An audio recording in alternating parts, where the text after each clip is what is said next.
आत्ता आम्ही निघालो आहोत सडादाडोली रामगळ येथे भारुडी भजनासाठी। सडादाडोली रामगळ हे सातारा जिल्ह्यातील पाटण या तालुक्यात आहे। तर आत्ता आम्ही रामगळ येथे पोहोचलेलो आहोत आणि आम्ही आपली गाडी घेऊन गेलो होतो, त्यामुळे गावातली पण काही माणसं आमच्या सोबत आली होती, तुम्ही बघू शकता।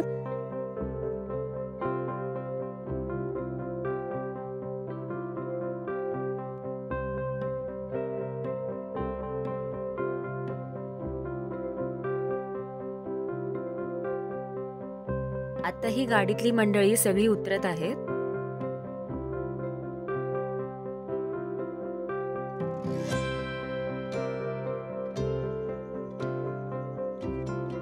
भारुडी भजन ऐकण्यासाठी खूप मंडळी आली होती, तुम्ही बघू शकता। आणि खूप सुंदर असं डेकोरेशन सुद्धा केलेलं आहे। अक्षरा कुठं आल्यास? कुठं निघाल्या? आता काय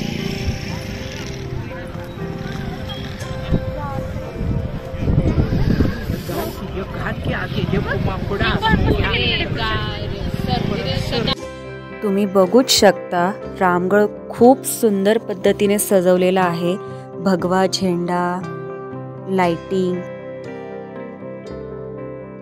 आणि भारुडी भजन सुरू व्हायला थोडा वेळ बाकी होता, त्यामुळे आम्ही वरच थांबलो होतो।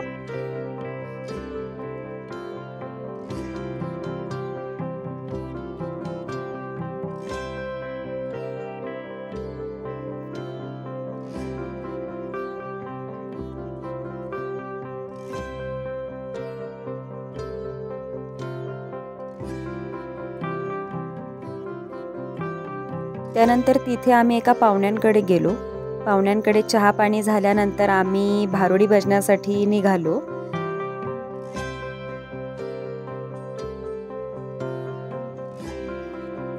तर हे आहे सडादाडोली गाव।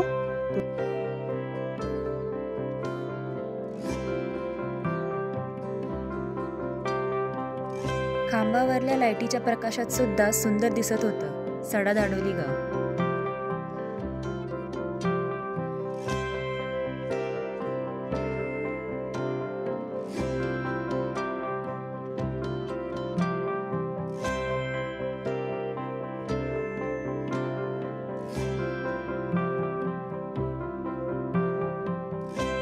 आणि हे आहे रामगळ प्रवेशद्वार।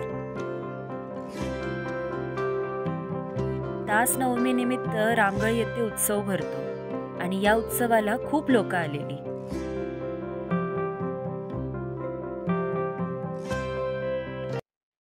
रामगळ येथे सर्वात सुंदर असं आकर्षण म्हणजे येथील छत्रपती शिवाजी महाराजांची आणि समर्थ रामदास स्वामींची ही मूर्ती।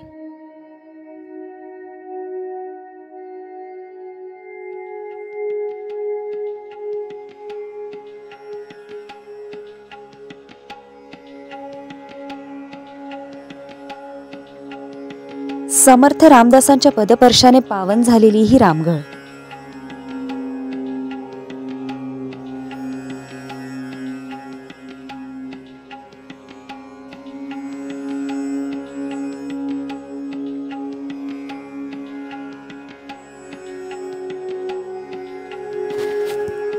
आता आम्ही सगळेजण खाली उतरत आहोत।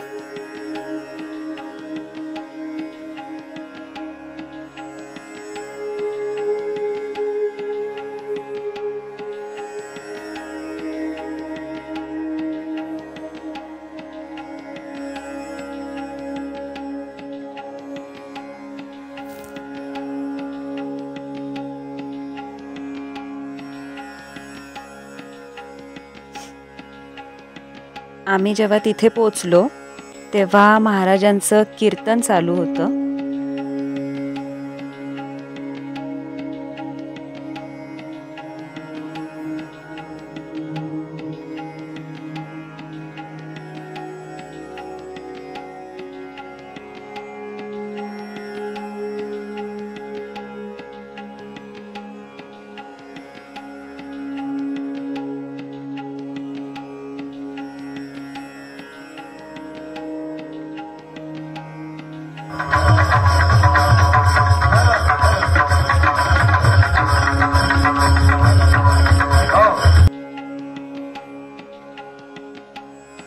कीर्तनानंतर सुरू झालं ते म्हणजे भारुडी भजन.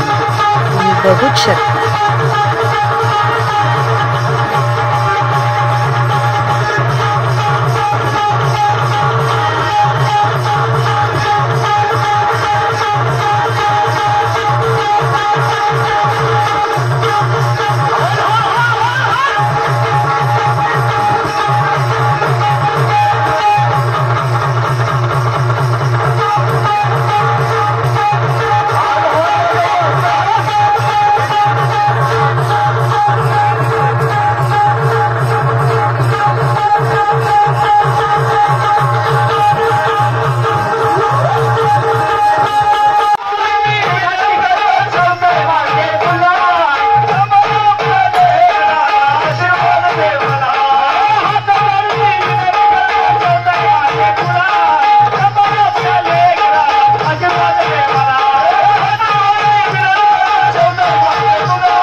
अरे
मला वाटतं विसरलाय वाटतं. मूळ नाम मुक्काम दशोदा पोस्ट नरेंद्रपूर जिल्हा नरसीपूर प्रांत मानव देव देश ब्रह्मदेश. शास्त्र प्रतिक्रिया पाकिट घ्यावा आत्मप्रतिक्रिया तिकीट लावावं त्याच्यावर गुरुपतीचा शिक्का मारावा म्हणजे स्वस्वरूपामुळे त्या पत्रपेटी पत्रावर पोहोचेल. मला पोस्ट मंडळावर रेल्वे घेण्याचा मार्ग 1,00,000 रुपये रेल्वे तर काय तिकीट गाडी समुद्र साहित्य मास्तर गुरुमंत्राच्या तिकीटांना अमरपणे उतरण्याचे ठिकाण. बरोबर आहे.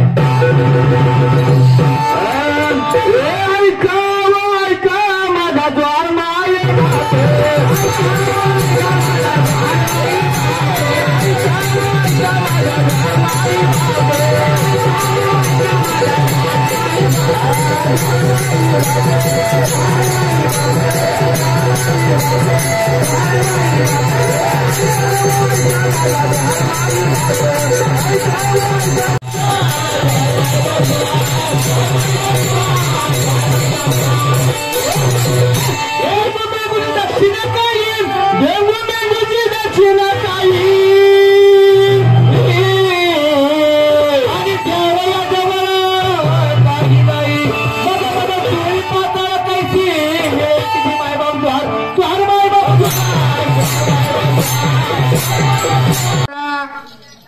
पहिल्यांदा मुलगा सांगतो थोडक्यात शॉर्टकट उतर सांगतो शॉर्टकट. बरोबर आहे.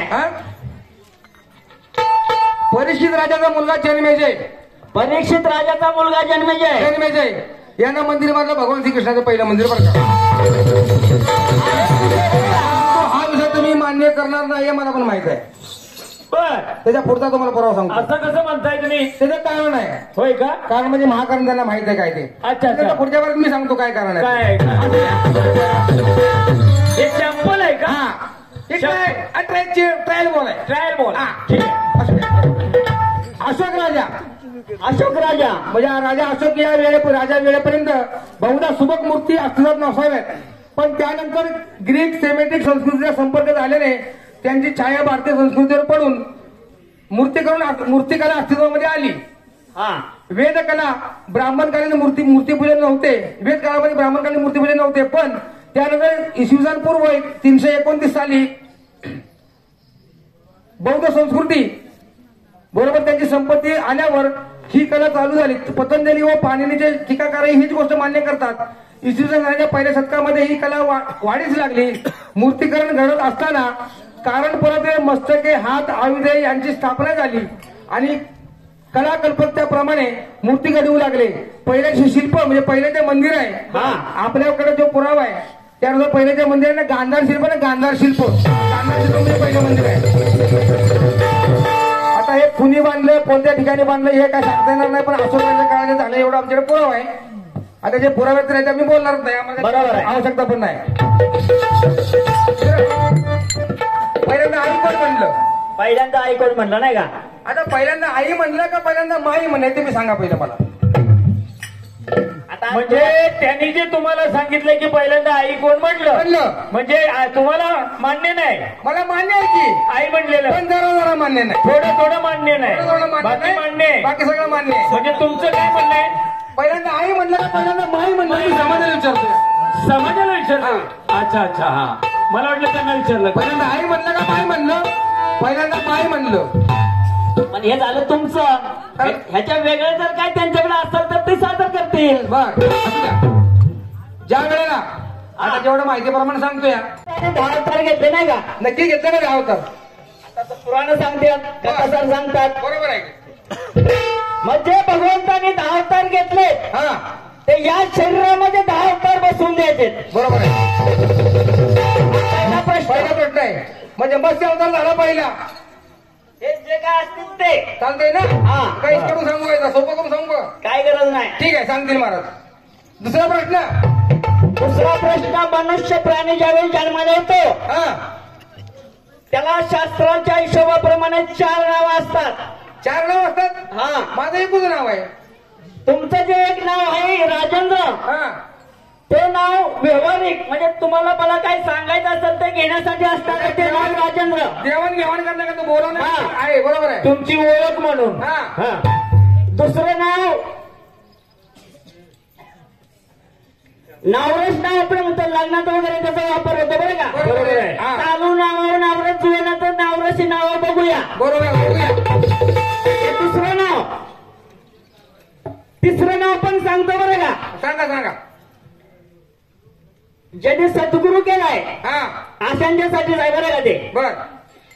त्या सद्गुरूने दिलेल्या मंत्राचा जप करण्यासाठी वापरण्यात येणारे नाव ते गुरुमंत्र. बर. ते तिसरं नाव.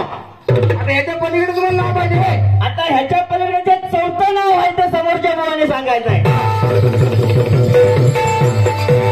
तुमच्याकडे नाही. माझ्याकडे मी फिल्डिंगला आहे. नाही, मला असं माहित आहे की ह्या विषयाला धर्तीला धरून तुम्ही एक विषय विचारला. नाही आता विचार. तुम्ही विचारा. विचारा तुम्ही, विचारा. मग तुलाच विचारू. विचारा.